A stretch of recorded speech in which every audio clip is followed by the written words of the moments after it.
ప్రార్థన చేసుకుందాం.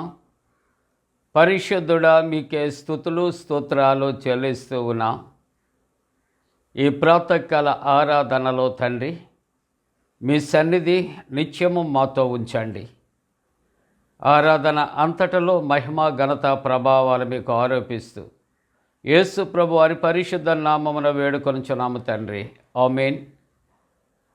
సర్వశక్తుని స్తోత్రగానము సల్పరే జగమెల్లను నిర్వహించును దాసభారము నిత్యమెదరాజులను నిర్వహించును దాసభారము నిత్యమెదరాజులను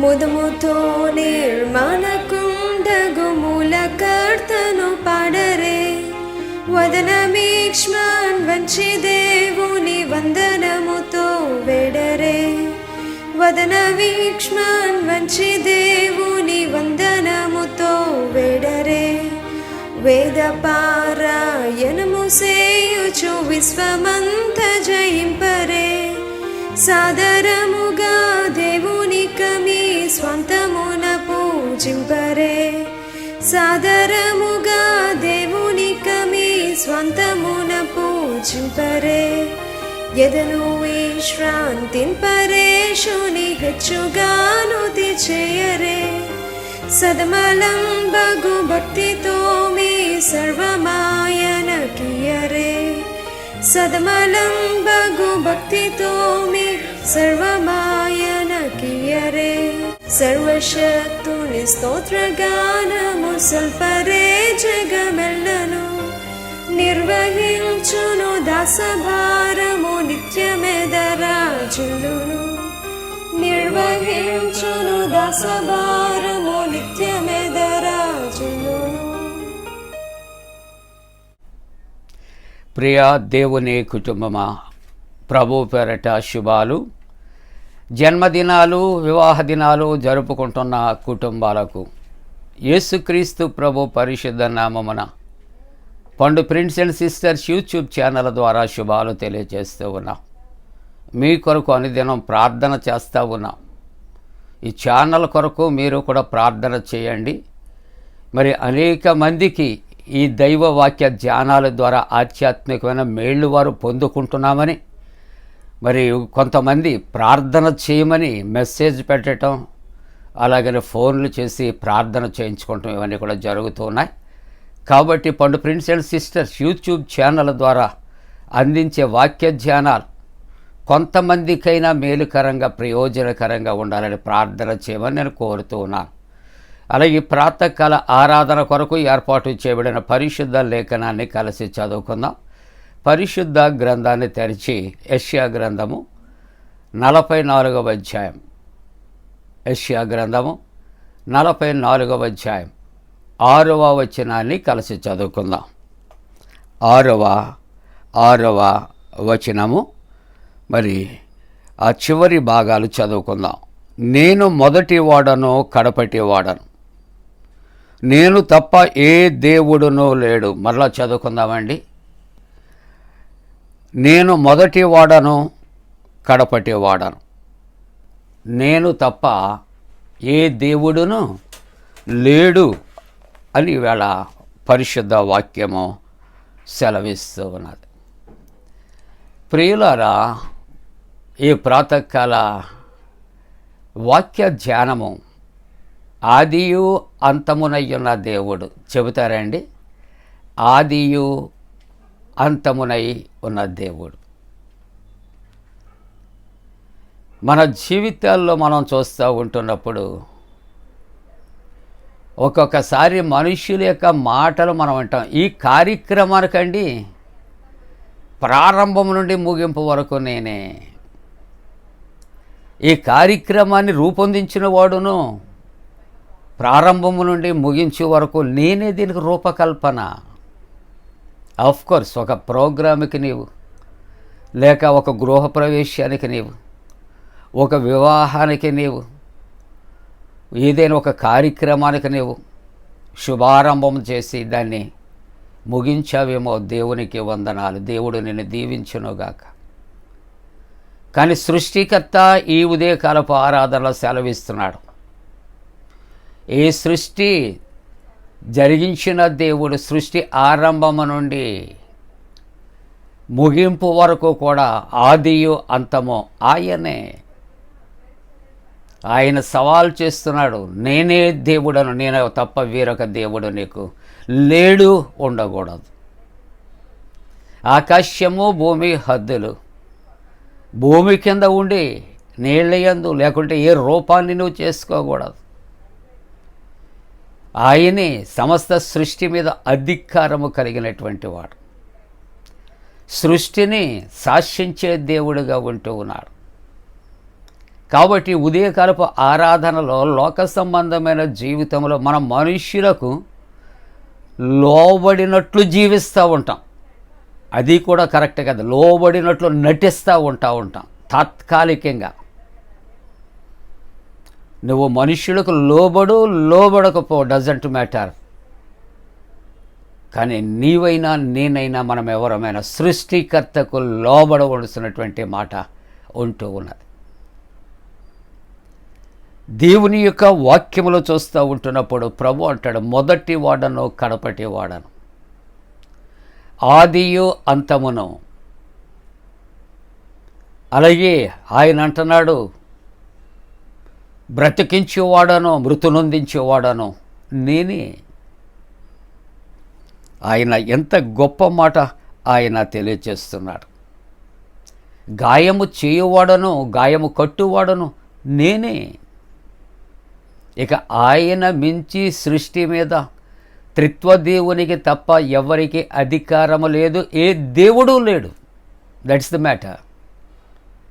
ఆయనే దేవుడు, ఒక్కడయ్యున్నటువంటి దేవుడు, అద్వితీయ దేవుడు, అద్వితీయ దేవుని కుమారుడు అని చెప్పబడుతూ ఉన్నది. కాబట్టి ఆయన తప్ప వేరొక దేవుడు లేడు. మొట్టమొదటగా మనం జ్ఞాపకం చేసుకోవాల్సినటువంటి మాటలు ప్రియులారా. అందుకనే దేవుని యొక్క వాక్యములో 44వ సంకీర్తన 8వ వచనంలో చూస్తే, నేను తప్ప వేరొక దేవుడు మీకు లేడు అని దేవుని యొక్క వాక్యము సాక్ష్యమిస్తూ ఉన్నట్లుగా మనము చూస్తూ ఉంటూ ఉన్నాం. నేను తప్ప వేరొక దేవుడు మీకు ఉన్నాడా? ఎంత చక్కటి ప్రశ్న ఆయన వేస్తూ ఉన్నట్లు మనం చూస్తూ ఉన్నాం. అలాగనే 43 అధ్యాయం యెషయా గ్రంథం 11వ వచనములో ఆయన అంటాడు, ఇక్కడ చక్కటి మాట అంటాడు, నేనే యెహోవాను, నేను తప్ప వేరొక దేవుడు, నేనే యెహోవాను. వేరొక చోట అంటాడు, రోషము కలిగిన దేవుడను, ఐఎమ్ ఎ జెలసీ గాడ్. నాకు చెందవలసిన మహిమ ఘనత ప్రభావాలు వేరొక వాటికి చెందనివ్వను. నేను సృష్టికర్తను, సృష్టి ఆయనకు లోబడుతుంది. సూర్యచంద్రులు ఆయన కలుగు చేశాడు, భూమి ఆకాశాలు కలుగు చేశాడు, సముద్రమునకు హద్దులు ఎల్లలు ఏర్పాటు చేశాడు. అందుకనే యెషయా గ్రంథంలో 43వ అధ్యాయం 10వ వచనములో, నాకు ముందుగా ఏ దేవుడు నిర్మింపబడలేదు, నా తరువాత ఏ దేవుడును కూడా ఉండడు. ఎంత గొప్ప వాక్యం అండి, ఎంత గొప్ప మాట అండి.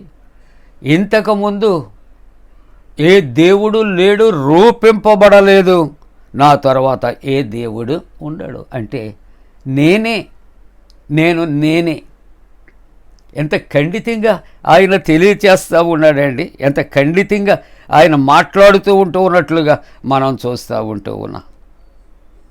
అందుకు నేను యెషయా గ్రంథంలో 43వ అధ్యాయంలో ఇక్కడ 14వ వచనంలో చూస్తే, ఇశ్రాయేలు పరిశుద్ధ దేవుడును విమోచకుడునైన యెహోవా ఇలాగు సెలవిచ్చుచున్నాడు. ఎవరటండి? ఇశ్రాయేలు పరిశుద్ధ దేవుడు, విమోచకుడైనటువంటి యెహోవా. ఏమని ఆయన సెలవిస్తున్నాడంటే 15వ వచనంలో అంటాడు, యెహోవాను నేనే, యెహోవాను నేనే మీకు పరిశుద్ధ దేవుడను, ఇశ్రాయేలు సృష్టికర్తనగు నేనే మీకు దేవుడు. ఎంత ఖండితంగా, ఎంత అథారిటీగా ఆయన ఈ మాటలు చెబుతూ ఉన్నాడండి. ఎవరికైనా హక్కు ఉందా? ఎవరికైనా చెప్పటానికి అటువంటి శక్తి ఉన్నదా? ప్రియ దేవుని బిడ్డలారా, ఆదియు అంతమునయ్యున్నటువంటి దేవుడు అంటూ ఉన్నాడు, ఇదిగో యెహోవాను నేనే, మీకు పరిశుద్ధ దేవుడను నేనే, ఇశ్రాయేలుకు సృష్టికర్తనగు దేవుడను నేనే, యెహోవాను నేనే, మీకు పరిశుద్ధ దేవుడను అని ఆయన సెలవిస్తూ ఉంటున్నాడు. కాబట్టి ఈ ప్రాతకాల ఆరాధనలో లోకములో ఉన్నటువంటి వాటిని మనం చూడవద్దు, వాటికి సాగిలపడవద్దు. మనకు ముగ్గురు దేవుళ్ళు కాదు, తండ్రి కుమార పరిశుద్ధాత్మ, ఏక దేవుడు, ఏకత్వంలో భిన్నత్వం, భిన్నత్వంలో ఏకత్వం, ముగ్గురు ఒక్కటి. అందుకే త్రిత్వ దేవుడు, ఆదియు అంతము, అల్ఫయు ఒమేగయు ఎవరు అంటే త్రియేక దేవుడు మాత్రమే.